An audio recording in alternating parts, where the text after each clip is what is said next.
In a world which believes something, that we did not have to have a large standing army. In fact, one of the most intriguing elements of how we understood the function of the military, particularly the army, is something which I think can be only understood not by reading a history book, but a novel called From Here to Eternity. Those who went into the army were confessing their inability to succeed in the civilian sector. In short, failures were the people who went into the army. Those who went into the army were confessing their inability to succeed in the civilian sector. In short, failures were the people who went into the army. And as a general rule, you could say further that the notion of a large standing army was so alien as to almost make it believe that it was an intrinsic contradiction to a fundamental American truth, that this republic of free citizens would be more than prepared to spring forth to defend the republic if it were in danger. Nowhere was this proved more emphatically than between the years 1861 and 1865. One of the most amazing aspects of the American Civil War was that the almost 2 million men who went into the forces defending the Federal Republic, and the at least 1 million who went to the Confederacy, were overwhelmingly volunteers. You didn't need to use force to get Americans to defend the Republic. That means, therefore, that when you start talking about any war and its preface before 1940, you have to begin with the understanding that the military strength of the United States, at least in terms of the Army, was marginal. The function of the Army had always been essentially a police force. In the 19th century, most of the Army was stationed in the areas of the United States which had not yet become fully developed states. The military was there to see to it that law and order was enforced. For example, for any of you who are familiar with the way in which when you travel across the west of the United States, you find towns, cities, sometimes less than towns and cities called forts, what you're really saying is that these were essentially military precincts from which the military operated to maintain law and order. What you found after the beginning of the 20th century was that a significant portion of the American armed forces in terms of the Army were on occupation in various American possessions. That meant the American military's purpose was to protect American possessions outside generally the United States. If there was any military force of importance in America, most certainly in the 20th century, it was preeminently the Navy. Why? Because if there was any immediate threat to the United States, the logic of our geography dictated that that attack would have to come across the ocean. And therefore, we would, in short, prepare for what? We would prepare for war by creating the military force necessary to prevent a successful invasion of the United States. Overall, again, looking back to my own boyhood, one of the most intriguing moments of each year was when Navy Day came.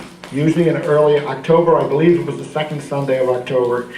If you were well behaved and good and proper, we would be taken, as I come from New Jersey, to the Palisades and be allowed to look down on the floating Atlantic fleet in the Hudson River. It consisted of 3 old battleships, all of them extending in terms of origins back to before World War I, and a handful of other vessels. The Atlantic fleet was less a fleet than a reminder that we did have at least a naval interest. The real American Atlantic fleet was the British fleet, which we assumed, and I think plausibly, was very likely to be a fleet that would be friendly if ever we were under real danger of attack. In a way, I suppose you could say that the America before World War II was an America in which the idea of a military danger was not something that we would accept. And perhaps the most important thing to remember is the famous formula of Abraham Lincoln, who said, if there was any implicit danger to the survival of the Republic, it would not come from without, but would have to come from within. Most certainly, anyone who's familiar with the history of Lincoln and his experiences, the American Civil War was seemingly a confirmation of where the real danger was. Now, one of the aspects of World War I, which left a rather uncomfortable legacy for many Americans, was why did we get involved in that war? There was a strong opinion that said this was not our war. This was not a confrontation that we should get directly involved in. Indeed, one of the things that became more or less the rule of analysis then in existence was to argue that our involvement in this First World War was a consequence of hidden interests.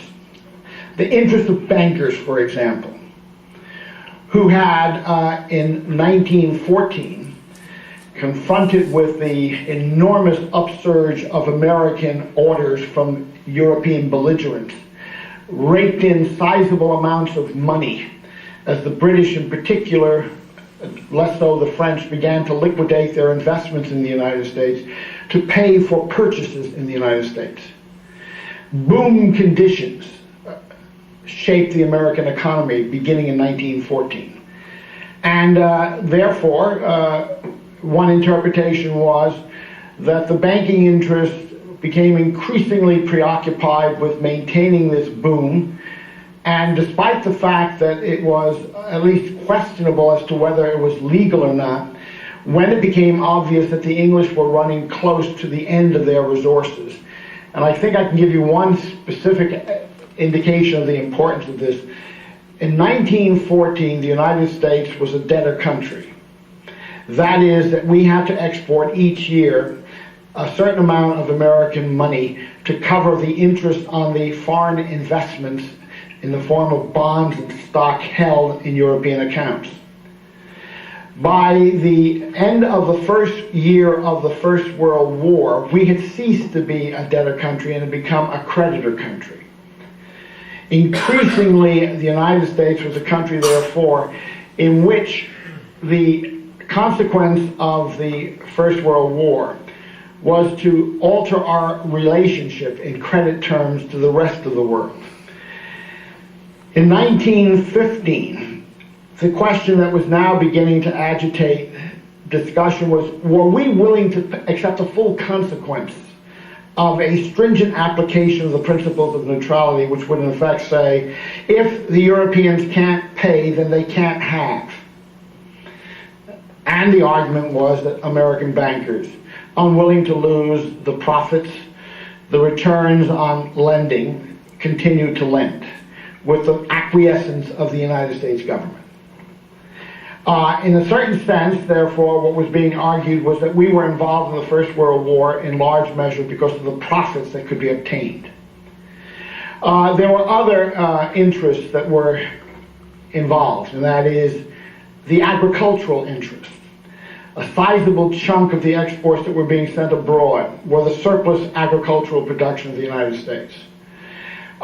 In fact, increasingly, industrial exports, particularly of strategic materials, occurred. The Germans, for example, argued rather emphatically that basically what the United States was doing in the First World War was for profit selling, the means with which the Allied powers would defeat Germany. And in fact, they didn't hesitate to cite in American technological journals advertisements for high technology weaponry, in which the emphasis was on the extent to which those weapons could be used with extremely effective force against your enemy. And in a way, as the record began to accumulate of America's involvement in the war before actual declaration, a conviction began to arise amongst at least some portion of the American population that perhaps in the future we have to begin thinking more carefully about how to protect our neutrality. Now, no single American committee of Congress had a more effective impact immediately on defining the question of the 1930s American involvement in military action than the Nye Committee. Gerald Nye was a senator from North Dakota. His committee came to the conclusion that it was not only the lending of American monies and the selling of American resources that got us involved in the war, but an active agitation on the part of American armaments producers such as, say, the DuPonts. And his suggestion was that one of the things that the United States had to do in the future was to prepare themselves to protect themselves from involvement in the war by implementing effective neutrality. That meant in 1935 that a Neutrality Act would be passed almost as an immediate reaction to a specific event, the Italian invasion of Ethiopia. In fact, the essential thrust of the act was to oblige the United States government to enforce laws to preclude any direct American assistance to belligerent powers. Eventually, Roosevelt will point out that this had a rather curious impact. The victims of aggression were treated in the same way as the agents of aggression. And he wondered whether this was not a violation of the fundamental principles of fair play. The Neutrality Act of 1935 was to last for a year. Having once been established, I think the easiest way to understand what was to come was that neutrality had become part of the fixed ingredient of American foreign policy. We would stay out of the deepening crisis that was enveloping Europe by enforcing in neutrality. So the Neutrality Act of 1935 was succeeded by the Neutrality Act of 1936. And essentially what this particular act does is to oblige any power that wishes to purchase goods in the United States to operate increasingly on the principle of cash and carry. If you were prepared to come to the United States, put down cash and pay for the goods, we'd sell it to you. But you then have to have the ships necessary to carry those cargoes to their destination, eliminating the prospect of American shipping being sunk in their journeys if they were in fact the agents of transportation. Now, the Neutrality Act of 1937 again is a further effort to extend this principle of enforcing non-involvement. As these acts are set into place, the issue that begins to arise amongst those who were opposed to the Neutrality Acts was, to what extent are these acts essentially making us complicit to the designs of the aggressor powers?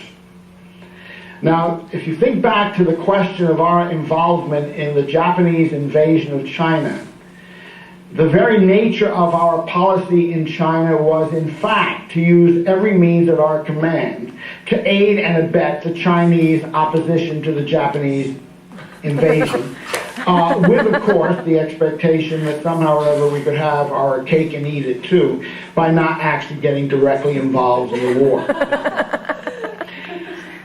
It's within Europe, however, that the direction in which events are moving that begins to, in a sense, explain the undermining of the American commitment to neutrality.